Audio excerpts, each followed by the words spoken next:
whaikau kure, ka mo kau whaikau. Tak mo sira talahi, tensi tau pa mo kau se tuata. Ka mo ngahi kai nga lot metodist tonga ko doabe, o sias metodist o nusila. Ka mo tolu ngahi family tonga ko doabe nusilani. Ya befo ya de mo tolu me amai nga rope. Me ngahi fonua ke pe kolope. Ka daga te au, pa mo sekretari Edwin Talakai, pa mo no tokoni, tawadai na tubo. Ke whakakato atu ai Polokalama, lot family hono tō. Mai wahe whanua tonga, kai umaa, agnau tōro, ngahi kai na lot metodist tonga nuk sila. Ya mo tōro katoa pe wawat kiai, i ngau pe i New Zealand, ka piheke ngahi whanua muri. Ai whakamafola ata koe ni pe moiono. Koe lot family hono tolo.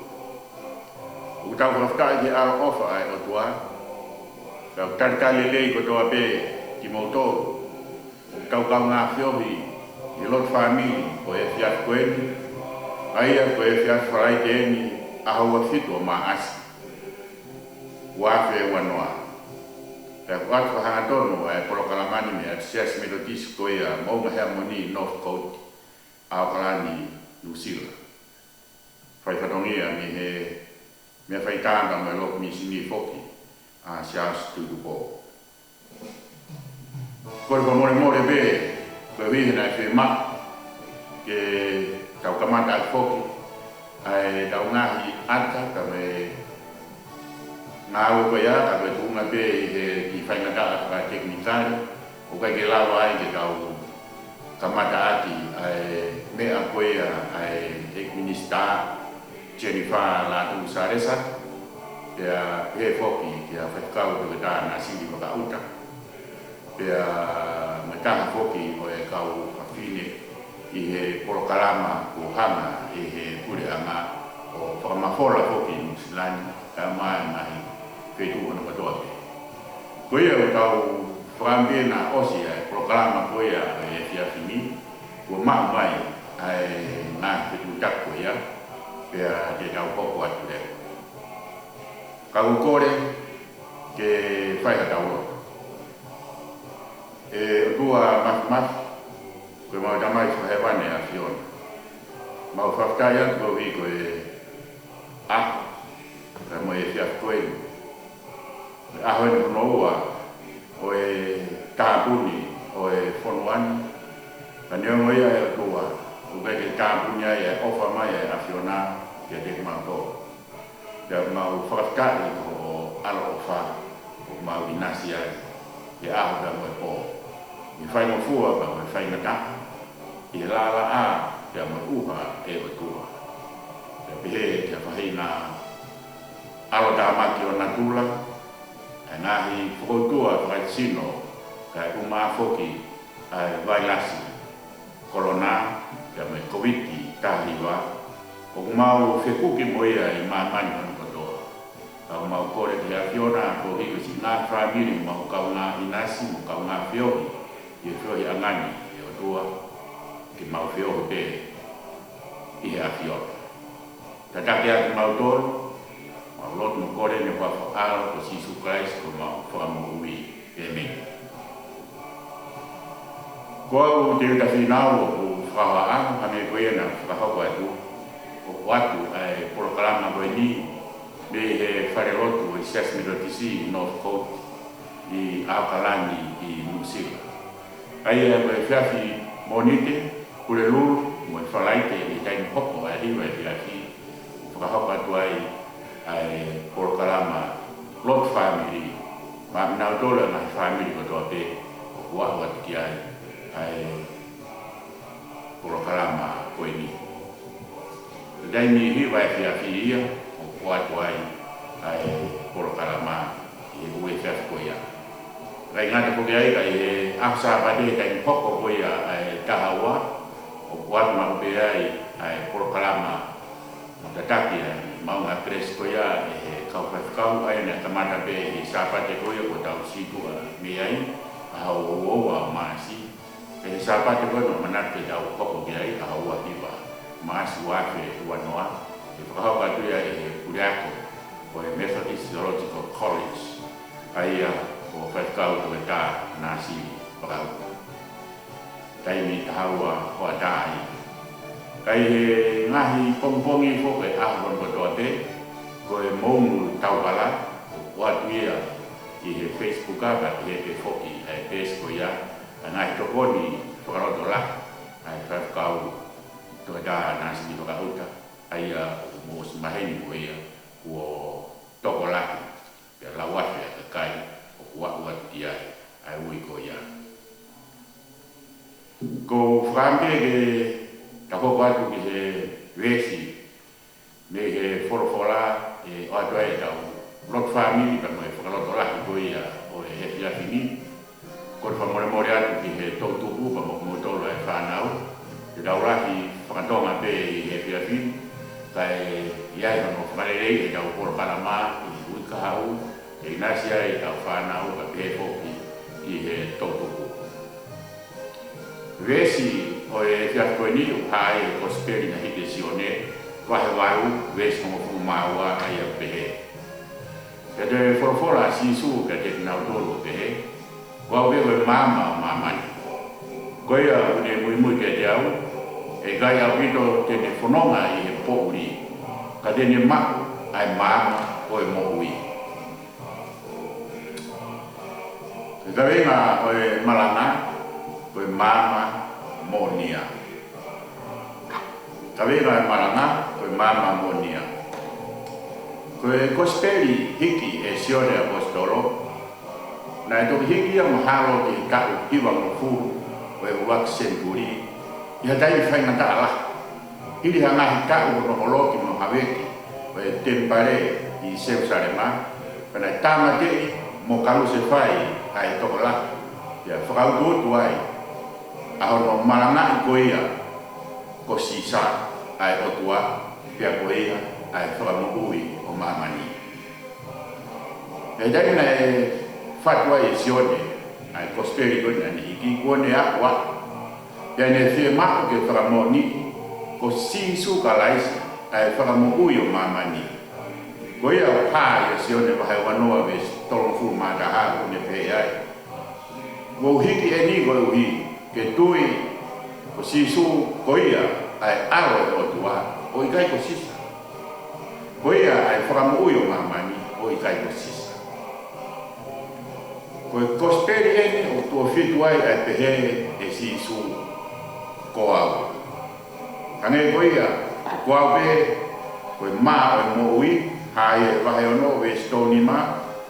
ves whata ves whawa kama ves nimata. Ne pe fo kwa pe ko matapa o pai e vai ha fulu vesti tu ba mo hiva e gai na kai ka ko hoko atu kwa pe ko ka usiplele kwa pe ko hala mo oni mo ui kwa pe ko mama o maman ange pe o pa ko speri si one vai ka fa ve si ono da pe fo ki ba va lu vesta hawa da mo va he iwa vesnima. Le senes vai wa vestoru, rak aho, o fare ai e por pehe. Pena e fola ai otua ke mama mai. Pena mama. Iwa e rak veswaru, o speria pena hige sione o pehe ai. Na e ikai koia e mama, ai wina na sion baptizo ke koia e mama. Kanani ai ke ne whakahari e mama, ko hege tui ai tatai ko toa te ia te. Wahe roa ki vesi wā ka te ai. Ko ia e mama monia,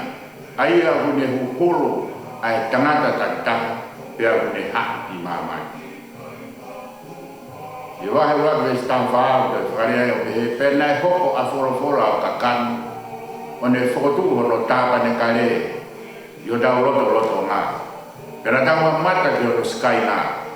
Aia ko halang na tau mo awa to pe taha ko aku ni ne tamai. Tau ne fonu ki keresi pe mo mo. Exoto wa to ves ta do tolu pe ai. Pea te nau pe he mai, ko hai hono kua wha. Pea koe hai ha apulea, e whai ke te nau tolu. Vesta wha ta whorofora e atuaka mo sesi. Koa, ko koa wai pe. Pea ne toi whorofora, ko ene airea te ke whai ki a aisileri. Ko koa wai pe. I whakarea koe ani nai, aia o pehe koe moonia. Koe heilala lalaki mo, heilala maa ulunga i ne tupu i he ngahi whamiri koe ia koe akau heilala i konga. O kui e kalasi heilala koe ia, koe heilala moonia. Aia e ne lalahi, pia mo e ne whewheka. Takai ke ngatai, ka koe kakala ia o moonia. O kai koe kakala koe wai katoriwa. Ka koe kakala o moonia he ulala maro pia whewheka. Pia kukuru ka ke ia, ia toi whamiri o e heilala. I tau kai koe he mama i hono whakawhihoa naki koe ia o e la a ka mo e mahina ka me ngai whetu. Ka i longa re vai ai mama mo nia he koe ne popo haka e la a. Pea kupuria rewa ai mama koe ia o e mahina pea ke he koe ngai whetu kai ke nau te kuku. He koe uiu hoko ai mama koe mama mo nia. Ngone lau koe ia ai himi ni mangiau fit mo fulu o be si su ko koe be koe mama mo nia whahinga poto ke he ko kueloi tolu no fitu e himi be he ai vesono koe mama koe o mama koe o hewan ke ulo mehelani kia te au o be ai hoko mai koe ia ai mama o universita o mama o ia whakarea kia ia e toi whakaha ia ni hoko mai a ana na kai ke toi fie maa ki ai ha mama ko hi ke ko ia ai mama pe he ni hoko ko ia ai mama pe a ku puria ai wai ai whaki mama ke te rodonga e tau whanonga koe ni i he whotunga o e wike na e whaa e lahi ana ko tutu nia ke dau nofo mau i dau ngahi api ke au whia mau lewa ke iai ha mama ke dau whanonga mo ia i he taimi koe ni koe e dau roto la koe e dau amanaki na mai whakatu a meri e ke te tau tō koe ha ai tūkunga o e dau whanonga kung tau roto la tau whala e koe ui ai pe ngā mama ka taha pe e mama mo nia o si sukaisi. E neo me tau whanonga i ha tere, ia marua ki mai ha po. E neo mo ugai ke lawe mai ha mama, whakawhetaki o hoko mai a si su o tau whanonga pa mo tau toru i e po uri. Ai au ia e lauwea e punake, o lelei hake te whanonga mo koe i e po uri. Ha te au to taha i e aho. Ka hiri koe tau whanonga i e po uri ka mo tau eiki o si sukaraisi. O tau tua meri te tau tu uta. Ki moa, ka behe foki, ki potu. O mo wai, a lerei ko toa be, hiri e tau whanonga koe ia. I taimi kai ka nāke. Koe o ea e whia, pia mo whakaanga. Ke tau kai ai hui ka mo whakaafe ai whakaloto lahi mo whakahino tino whai koe o tau eiti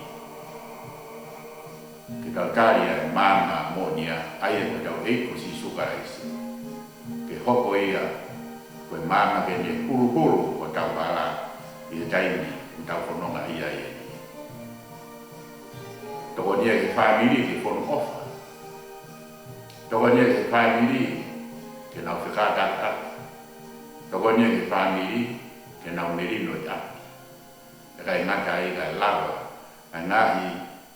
ngafa pa ngahi fai ngata to be ton ke te ke aku mea ka ko mea te pu ko te ke ka ko uri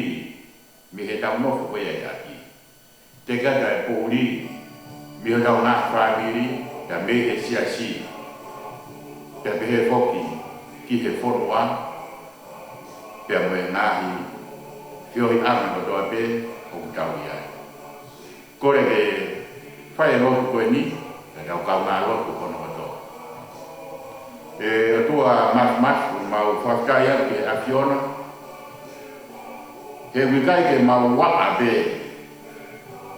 yo ke resi ka mau mereu ko yo tua e ai ofa ka mai ke resi ai afiona mau fakaya ke afiona o wikai ke mau fiu a feina ke mau kaka o hange ko tori nai o haniu te wai loho nai o ha mei he tau kakapa ka wai ofa a fei tau lao ai afiona o wahi fue ka te mautoro o hane koe hukulu ai mama e la a o lawe a te mautoro pe mau mawhanai pe hulu o mau vai hala i he mau halfononga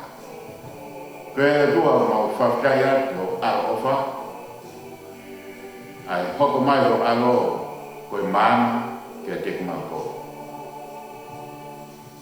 ma whanai o dua e mau whiohi lolo doi e mau ilo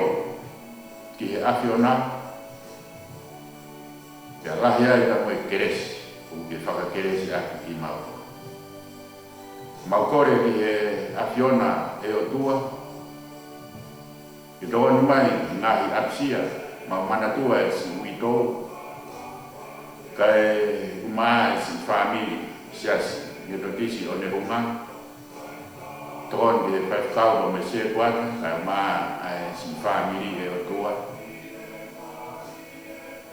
o tō mai whainata unau whikuki moia wanga mama ki whanau ka pe o tua mga keresi ke whamiri ma katoa ke nau i kuna a taimi whainata koe pe ki ha ki loto whare pe o tua ki ngā whamiri nau mea mai pe tai mea mai ke kau mua ai afiona o whakamama ki nau loto whare ka pau e pe he o tua mea noa pe ai tāna pun whare koe ui pe he umau whio ka me afiona e te hanga o whakaola e o tua o tāko e kina a si ngahi o no whare koe mo toa pe malu ki mautoro me he mahaki alu lilo kone o tua whai tōnia a te nautoro whai tutuni he pure anga ka pe he siasi ka mana ka ka ofa ka to be mo ka ngau ka to ka to ta ka nes a ka ure a na to fai fe tu holo e ngai kolo a na to o na tau ni o tu e ngai kolo a fai no tu fa ka fai no fa ka tau ko wi ke ma ko na i ka kai o fo no a ve ko ka te na to o na ma na tau ni na ma wa ngai ni ko to be ngai ma le le e o tua ke ngai whamiri o mau kūwhia o hapai ngā roto e a whiona. Ma roto mo kore ke tau ke se awa i pe o tua i ho alo o wha me he ahono ka mai whakao sima e uike ke pehe ke tau whono ngā e o tua i aho hono katoa. Kau tatoka pe a moe a whiona ku mai ho ka te angelo veni le o i mautoro e po mamalu. Ia ke whai tō nia e o tua si kau tō rele reka si no mai whanau tara o mo e whine mui whae ka mo e tamai hono ko toa te pia behe ki ka kai ko toa te o nau whae e ngahi ngau e auna i e ware ngau e pō e o tua ka mau ka matu ka maloro tawana pe hane ko e wholofola e o tua i hane ko e viviri a ai tangata wasi e po uri e goia ureo e po uri ke fei moa e pomponge o tua o pehe ai mau hori mau ui ke afiona ke ha mai e o tua e afiona au mau mama ana e mama mo nia e afiona mau kulolo mo fuaki ai be o tua e mau mo ui ke afiona mo mau ke te gati ai be o mau ngahi alunga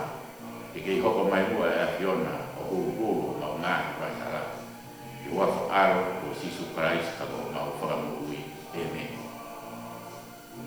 kore whamanata te beka te moto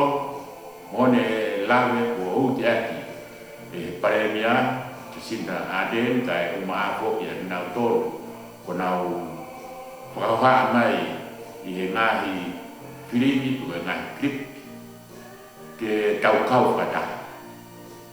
hange belau o kuna whanga tau mai we can do this all together i tau kau kata ha i tau ikuna noa ko i be ke o e pasi me he taha ki he taha e pahi ngā siemu o e mahaki to e ni mātunga he tau kau i pau ke ngā tūtūni ko i o whakahoko mai ka pau hoki e osi ai ki whakahoha ko e ni i a whaino maari e hoko mai tawatai na tupo pe o e tuin tākai pe a te tau hoko atu pe ka pai kai e tau kore e tau totaha technician ki a siasi tupo ke te tāna ki mai ngahi klip ai a mea mai ai a minister Jennifer Ladu Saresa pe a te he foki ki a kau ke tāna sili whakauta i ngahi whatokanga whakatonga whakapure anga o atu e whonuan e te tau hoko pe he atu foki ki ngahi klipu o mai e o atu pe moia i taimi o tau ngahi porokalama mana tu i he aho tōnaki i re tio AM Tanima Hiwa Tolu e whaawatu ai e whakau Profen Mantia ai tokoni ya te motor mi ono hinghengi au ki he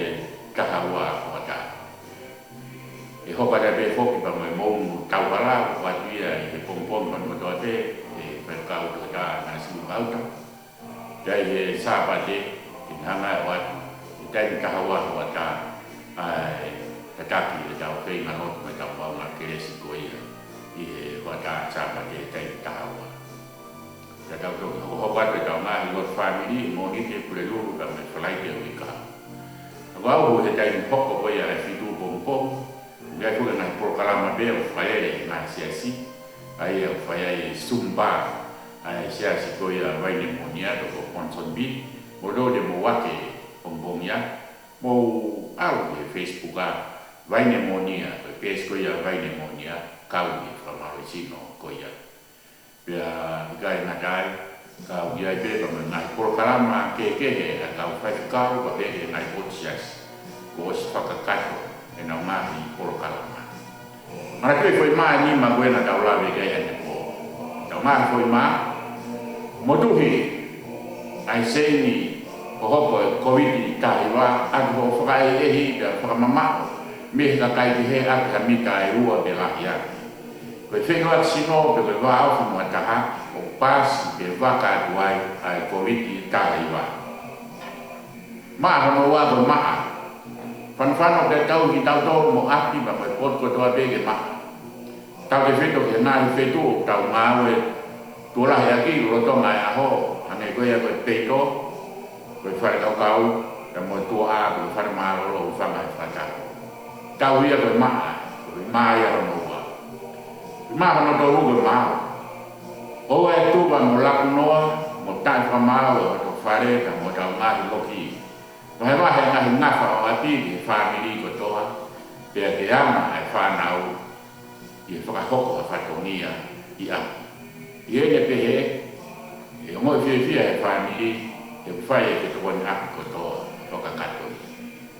ko ma mo fa ko ma sa o ne dau no fo api da tau kalala fua a